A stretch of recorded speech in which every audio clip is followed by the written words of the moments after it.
evening, we bring you the latest in the world of sports. I'm Paulo Del Rosario. We give you the conversations you want to hear from your favorite icons and athletes. I'm Dyip. In tonight's game plan, we'll hear from the Bay Area Dragons as they stay alive in the PBA Commissioner's Cup Finals. And we'll catch up with Juami, Tiongson, Camson, and Daquioag as they get set for the next PBA conference with the Terrafirma Jeep. Buckle up, sports fans. Let's get in the game.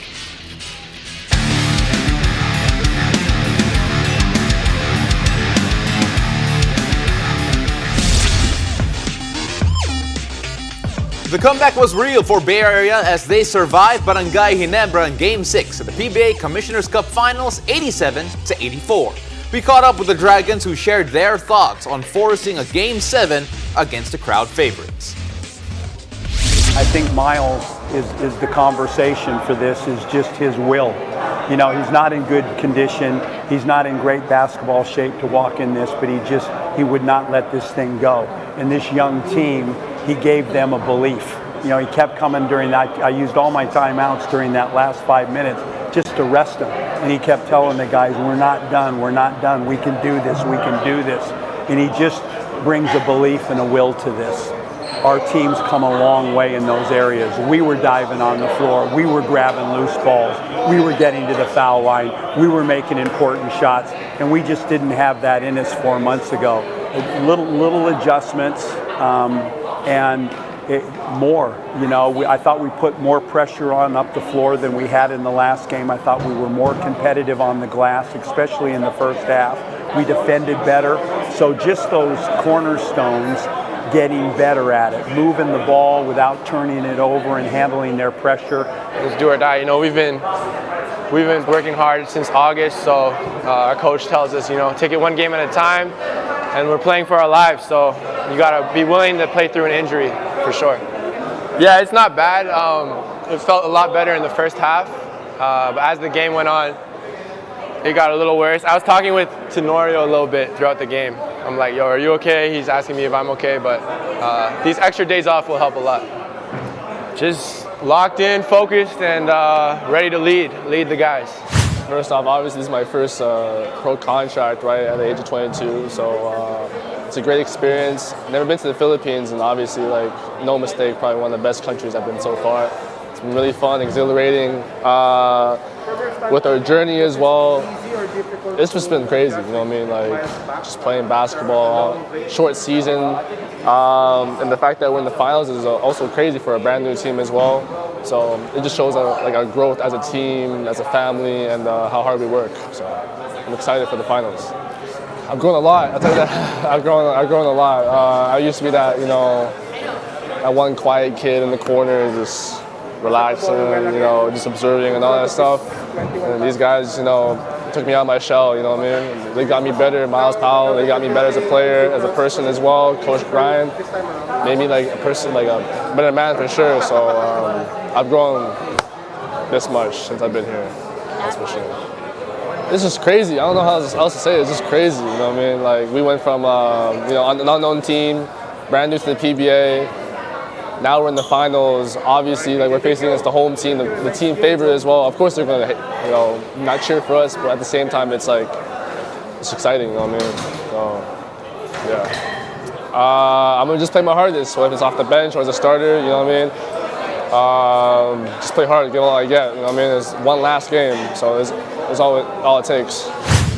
It's a do or die game. The team needs me as much as they need everyone else in this team, and so for me to I didn't want to sit out on the sidelines and watch. You know, that was my motivation. Relief, one word, relief. Like, they started to peg us back at the end of the game. It got scary. They got weapons on that team that make big plays, and to moments like this, Brownlee, Thompson, guys that are like, we can't celebrate too much even if we're up 2 or 3. You still have to focus till the buzzer. So relief.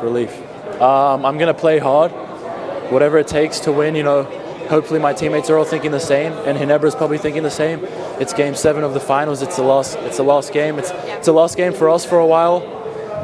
So we're just gonna leave it all out there and do whatever it takes to win. Whether I score or I don't score, I'm gonna just do whatever it takes.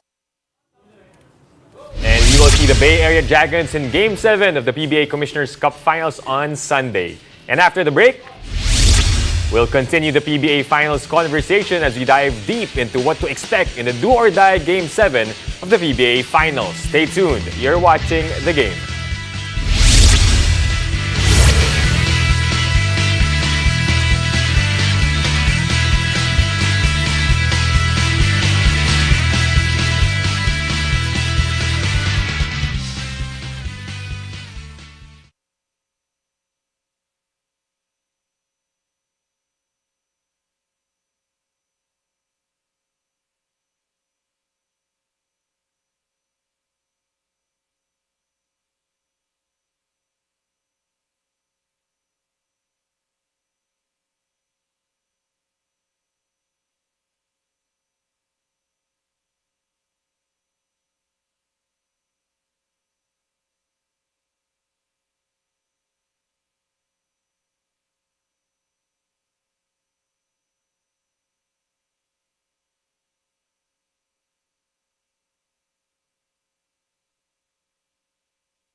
Welcome back to The Game. It's do or die time as the Bay Area Dragons force a winner-take-all, game number 7 in the PBA Finals.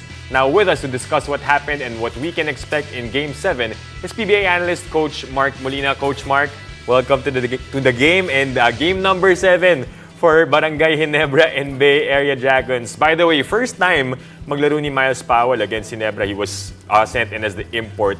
I wanted to ask you first and foremost, gaano kabigat yung presence ni Myles Powell in that game number 6 for Bay Area? Sobrang bigat. I mean, he's unbeaten. He hasn't lost a game in this conference. What, 9-0 or 8-0? 8-0 before that game? Yeah, he's 9-0, chance to now. make it 10-0 in Game 7. It's also the intangibles. We heard also Coach Brian Gurjan say it earlier on, the leadership, the stability that he provides. He gives his teammates confidence. Pag nandyan si Myles Powell, if you're his teammate, kampante ka that he will make the right decisions at the end game. That's the first one. And then the second one, he made Coach Tim Con in Barangay Ginebra react to his presence. Yeah. We were talking about it earlier on Nards Pinto playing 28 minutes in that game. That's not his usual minutes. Yeah. He usually plays 10 to 12 minutes a game. But he had to play extended minutes because of Powell's presence. Yeah. And that took a toll on the offense of Ginebra because nothing against Nards Pinto, but he's no L.A. Tenorio, he's no Jamie Malonzo. He's not a good shooter. He was 1 out of 9 from the floor in that game. He was playing in the end game. Ginebra missed a ton of three-pointers at the last 5 minutes of the game. They scored, 84 points? Yeah. They scored 101 points in Game 6, in Game 5. So that's because of the presence of Powell. And you take a look, of course, at the way that Powell changed yung shot profile ng Bay Area Dragons. They jacked up and made a lot of three-pointers. Him and Hayden Blankley in Absolutely. particular. You take a look at that. Hayden Blankley shot 60% from beyond the arc in that game for his 23 points. Is that something that we could probably expect more from Bay Area? Their ability to shoot from beyond the arc, as you take a look at the numbers here for Powell and Blankley. I think it's a given. Bay Area is really the better three-point shooting team. It's also a bigger part of their offense as compared to Barangay Ginebra. But Barangay Ginebra needs to make it decent. They have to lose. Maybe if they lose by 2 or 3 points, 2 made attempts from threes, that's okay. But for Bay Area to make 14 or 15, and then for Barangay Ginebra to just make 5 or 6, that's going to be a big problem for Barangay Ginebra. They can lose the 3-point game, but not by much. Before we go to the adjustments that Barangay Ginebra has to make, let's go to Bay Area first once again. Ano yung mga kailangan nilang gawin, particularly in Game 7, because Powell and Blankley played well in Game number 6. Who will be the third guy needed to step up for them to win that chip? I think you mentioned it, Powell and Blankley. I think they would be constants. They're going to produce. Now, I like the way Glenn Young played in game number 6. He was injured, of course, on a majority of the series, but he played so well. He played within his strengths. Did not really do a lot of no mistakes for him. I think he's going to be key. The other guy who's going to be key is Zoo. Because without Nicholson, there's no real inside threat in this Bay Area lineup. Zoo doesn't really play back to the basket. He's not a typical big man. But because of his athleticism, slashing ability, he gets a lot of points off inside the paint when the defense is centered on Blankley and the Myles Powell. So those two guys, I feel, they need to produce for Bay Area to win in Game 7. Ju Songwei, 10 points and 10 assists. And of course, Glenn Young, as you mentioned, 10 points and 2 assists in around 43 minutes of play. Again, very important, Glenn Young. Maybe understated to what the Bay Area Dragons do. But you take a look at the way that they, how Barangay Ginebra played. A lot of it circled around Justin Brownlee. Can we expect more and more focus on Justin Brownlee? And are they going to go, all right, Justin Brownlee can probably score this much, but then we'll just let everyone else beat us? That's practically what Bay Area did in game number 6. Brownlee had 37 points, but they lost that game because there was no support from the other guys. Even Scotty did not score well in that game. That's the first thing I would expect, though. Big bounce back game from Scotty on the offensive end. Brownlee played 47 minutes. I would think he was going to play 48 minutes in Game 7. Wala na. This is a do or die game. Wala nang pahinga-pahinga dito. So, Brownlee would be there. He's going to be the focal point of the offense. But he cannot do it alone. The other guys, specifically the guards surrounding Brownlee. Pringle had a fantastic Game 5. If he does it again, I think Ginebra will win this title. Well, for Justin Brownlee, as you mentioned, whole game dapat. Longer rest this time for both teams coming into game number 7. So maybe we can expect na buong 48 nga lalaroin ni Justin Brownlee. Balik tayo sa Bay Area Dragons. Towards the end, Coach Mark, medyo nagkaroon ng sloppy plays. A lot of turnovers that Ginebra could have actually taken advantage of. But what can Bay Area do to limit these miscues towards the end para mas suabe yung offense nila? When you're leading 8-10 points in the fourth quarter against Barangay Ginebra, you would expect Ginebra to make a comeback. I mean, they're never saying that for a reason. And then the crowd is behind them. The entire Philippines is behind them. So I think that shouldn't be a problem. That shouldn't be a cause for concern. I would look at the positives if I'm Coach Brian Gurjan and the defense that they had last 3 or 4 minutes when Ginebra was trying to make a run. They were able to stop that run because of their defense. So I would focus on that more. Not on the turnovers, not on the mistakes. But despite the fact that Ginebra was coming back, despite the fact that the crowd was against them, they were able to hold on to that win in Game 6. And of course, Game 7 coming up, and you're going to have to hope if your Barangay Ginebra health starts looking better. Elito Norio, obviously not as healthy. Remember, midway through the series, it was revealed that Japet Aguilar wasn't fully healthy as well. And, you take a look at this extended break, finals move, Game 7 move from Friday to Sunday. Who do you think this benefits more when it comes to this particular matchup, considering that Powell is also still getting healthier? Well, I heard Tim Cohn mention that he wasn't happy that it was moved to Sunday. So you would think that it would probably benefit Bay Area more because of Powell. Yeah. I mean, Powell hasn't played in a long time. Now he has 3-4 days before Game 7. So I think it benefits Bay Area more just because of the extra rest that Powell can have. Coach Mark Molina, maraming salamat. Of course, we're going to see whether or not everything that we talked about here will come true. And Game 7 will be in Bukawi, Bulacan at the Philippine Arena on Sunday. And if you're going to be one of the 50,000 plus or whoever knows the number that will be, we'll see you then. Coach, maraming salamat. Thank you, guys. After the break, we'll check in with the members of the Terrafirma Dyip as they look ahead to the upcoming PBA conference. Stay tuned. You're watching The Game.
With the final game of the Commissioner's Cup within arm's reach, the rest of the PBA are getting set for a brand new conference.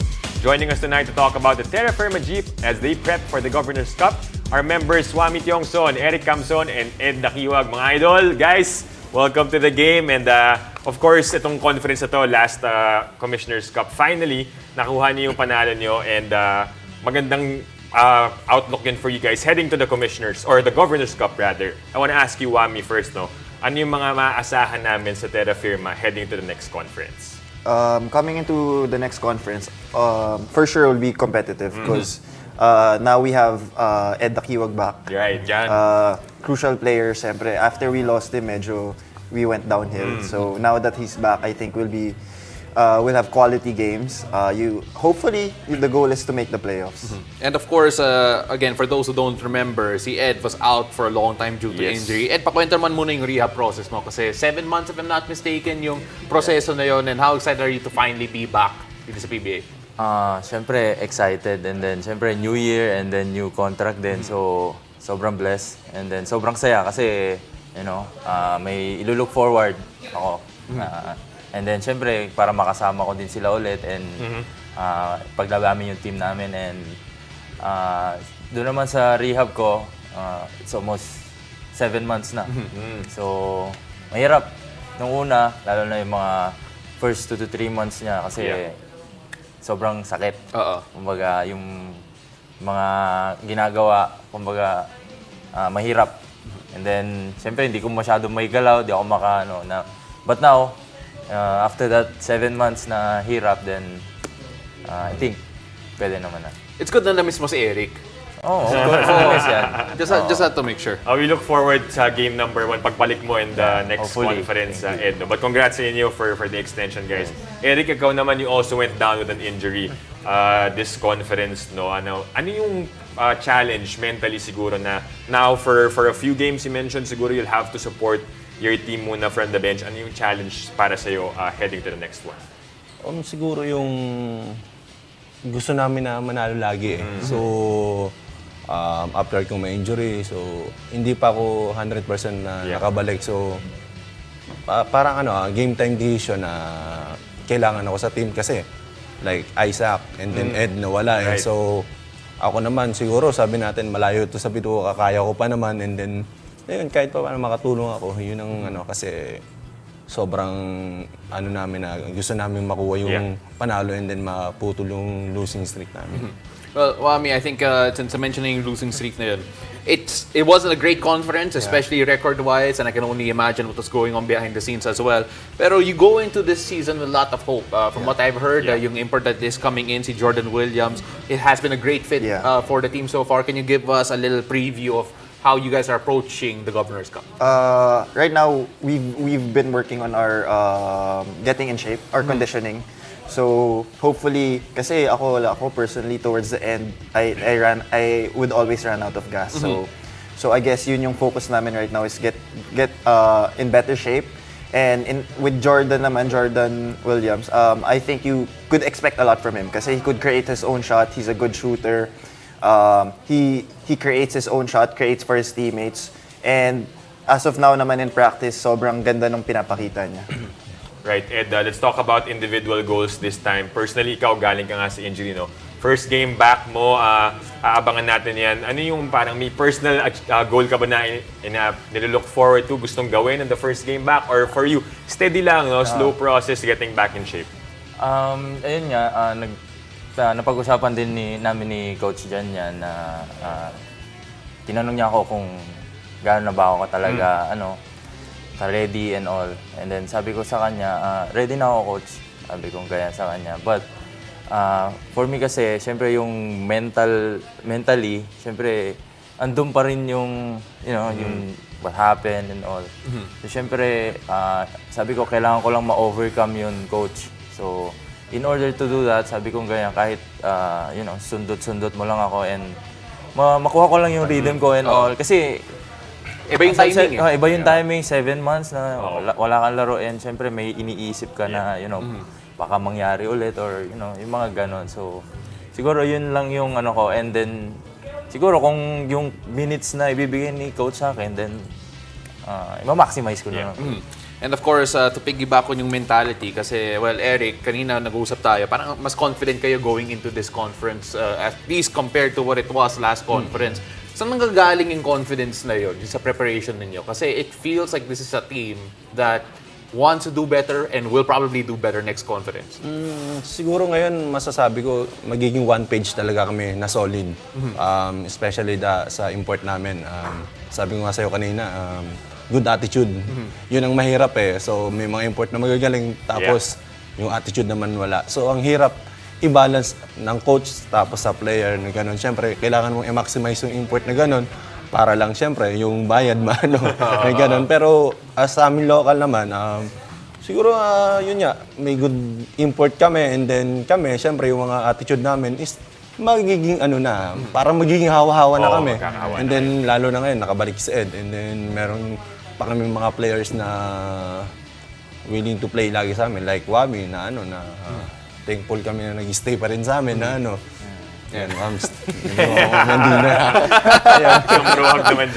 Willing to play, willing to shoot. Yan, si Juami. Gentlemen, first of all, good luck in the upcoming conference. Go in your playoffs and see if you can make it there. And we're excited to see the brand new Terrafirma Dyip next conference. Maraming salamat. Thank you. Thank you, guys. Thank you. Thank you. And thank you for joining us. I'm Dyip. And I'm Paulo De Rosario. This has been The Game.